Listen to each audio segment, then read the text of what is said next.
at 1:15 in the morning Eastern Standard Time. While most of America was seen in a line that cannot be uncrossed. By sunrise, the Middle East would never be the same.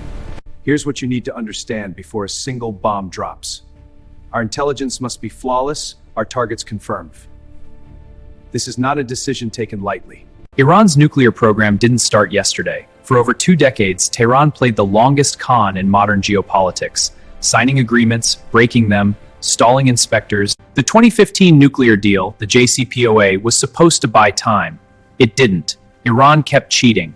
The IAEA, the United Nuclear Watchdog, kept filing reports. By 2025, U.S. intelligence assessed that Iran was dangerously close, not months away from a bomb. In June of 2025, the US and Israel launched what became known as Operation Midnight Hammer, a limited surgical strike package targeting Iran's 3 crown jewel nuclear sites, Fordow, Natanz, and Isfahan. The most powerful non-nuclear bomb in America's arsenal, the GBU-57 Massive Ordnance Penetrator, 30,000 pounds of precision-guided destruction. A complete and total obliteration of Iran's nuclear enrichment program. The world exhaled. But here's the thing about Iran. They don't stop. They never stop. Within months, satellite imagery showed fresh construction at nuclear-adjacent sites. Iran had dispersed, hidden, and reconstituted faster than anyone predicted. The activity at Fordow has doubled since our last assessment. Our Mossad sources confirm it. They're accelerating enrichment. This is a clear violation. We must act. Agreed. The threat is imminent. Operation Midnight Hammer hadn't finished the job. And this time, the White House wasn't interested in surgical. This time, the order was total. 2 weeks before the strikes, Israeli Prime Minister Benjamin Netanyahu had flown to Washington. The official agenda? Trade, immigration, the usual diplomatic theater. Mr. President, we must act decisively. I agree, Prime Minister. What do you propose? A coordinated strategy to neutralize the threats. I'm with you. Let's do it. Together, we will reshape the region. The USS Gerald R. Ford Carrier Strike Group, the most powerful naval formation on Earth. Guided missile destroyer near Isfahan coordinates. The date was chosen. The targets locked. The assets moved into position.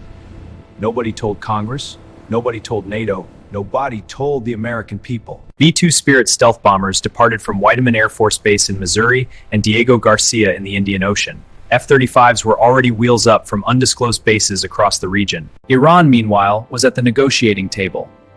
In Muscat, Oman, American and Iranian diplomats had just completed a second round of indirect nuclear attacks. Significant progress. A deal is close. They had no idea what was already in the air. At precisely 1:15 a.m. Eastern, 9:45 in the morning in Tehran, the first weapons arrived. No warning broadcast, no final ultimatum. At 2 a.m., Trump posted an 8-minute video on Truth Social. Not a press conference, not an Oval Office address, a video post. Combat operations in Iran. The objectives, as I listed them, prevent Iran from ever acquiring a nuclear weapon, destroy its ballistic arsenal, annihilate its navy, and regime change, the word that changed everything. The last objective wasn't a policy shift. It was a declaration of war against the Islamic Republic itself. Citizens of Israel, today launched Operation Roaring Lion. In coordination with the Americans, we are conducting a wave of strikes to ensure our security.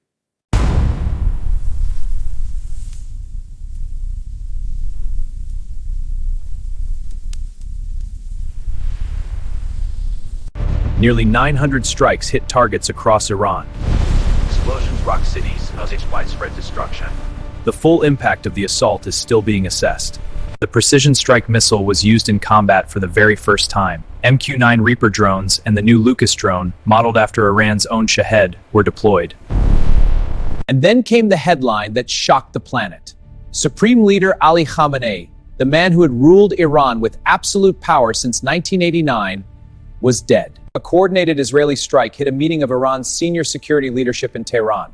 Satellite image spent confirmed the destruction near his compound. The meaning death to America and death to Israel was gone. The Islamic Republic had just been decapitated. In the wake of the strike, chaos reigned as the regime's symbols crumbled. Iran's response was fast, furious, and wide. A powerful message sent across the region. Hundreds of ballistic missiles and drones launched toward Israel. Iran's Revolutionary Guard fired salvos at U.S.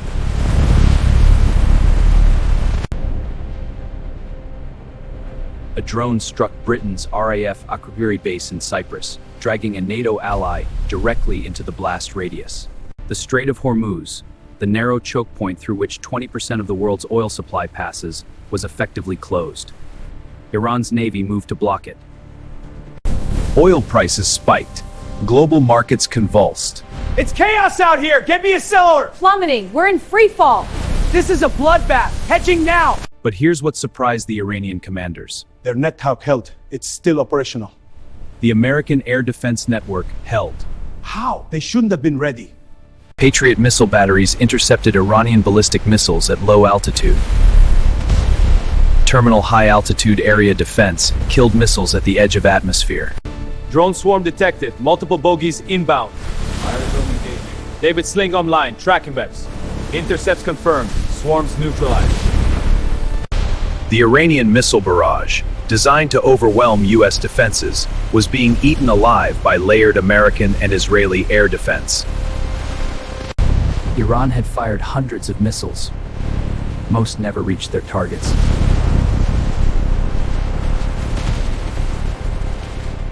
But not all defense was perfect. 3 U.S. F-15E Strike Eagles were accidentally shot down by Kuwaiti air defenses during a chaotic multi-threat engagement. All 6 crew members ejected safely. A friendly fire incident in the middle of the most complex air battle since World War II. To the Iranian people, stay inside. The big wave hasn't even happened yet. On day 3, the strikes expanded beyond military targets. Civilian areas and infrastructure are now being hit. This marks a dangerous and de-escalation. The humanized installation. The U.S. and Israel began systematically dismantling Iran's internal repression infrastructure, the tools the regime used to crush its own people. The headquarters stands ready. Ready to defend! Station is secure. Monitoring all channels.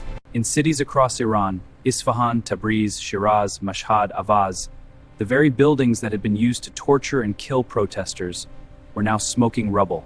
In Qom, Israel struck the Assembly of Experts building while members met to choose Iran's next supreme leader. We need unprecedented strike to upset Iran's succession process, escalating region of war.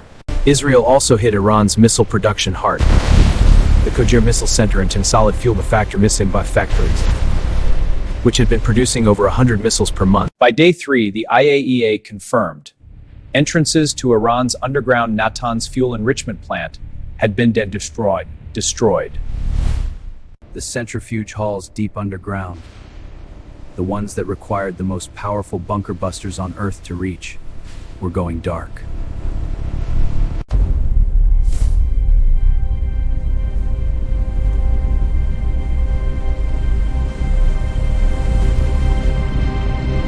Over Al-Sin's 1,700 Iranian military assets struck by Israel alone, with thousands more on the target list.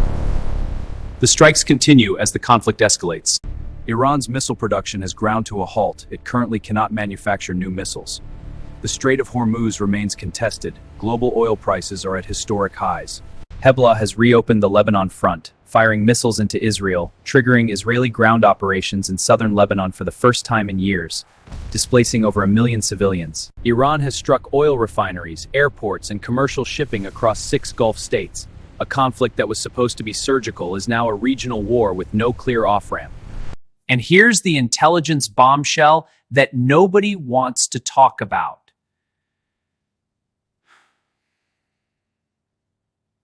A leaked Defense Intelligence Agency assessment quietly concluded that Iran had moved much of its enriched uranium stockpile before the strikes began. The Trump administration called this a political leak.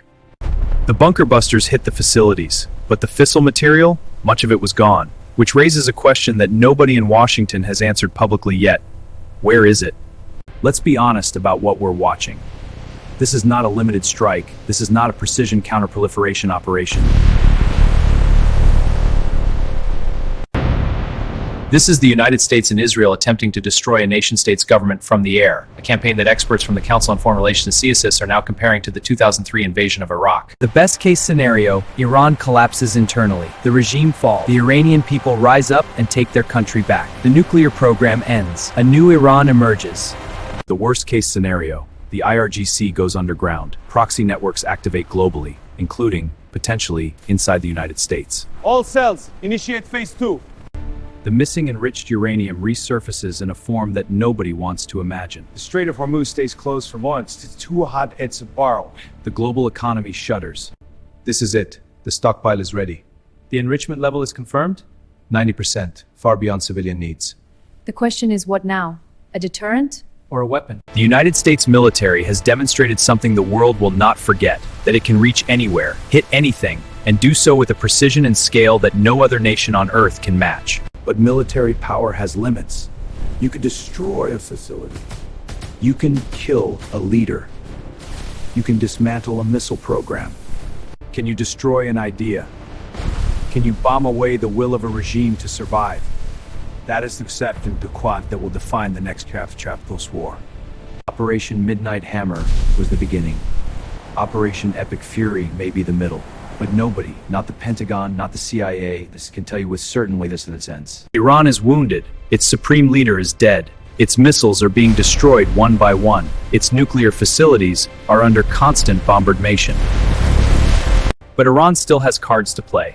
It still has proxies across a dozen countries. It still has the ability to ignite Lebanon, Iraq, Yemen, and the Persian Gulf simultaneously. And somewhere, nobody knows exactly where, it may still have the most dangerous material on Earth. The United States just dropped the hammer. The question is, what happens when the anvil fights back? Do you think the US and Israel can finish this, or is this the opening act of something much bigger? Subscribe if you're watching history unfold in real time. We'll be here every step of the way.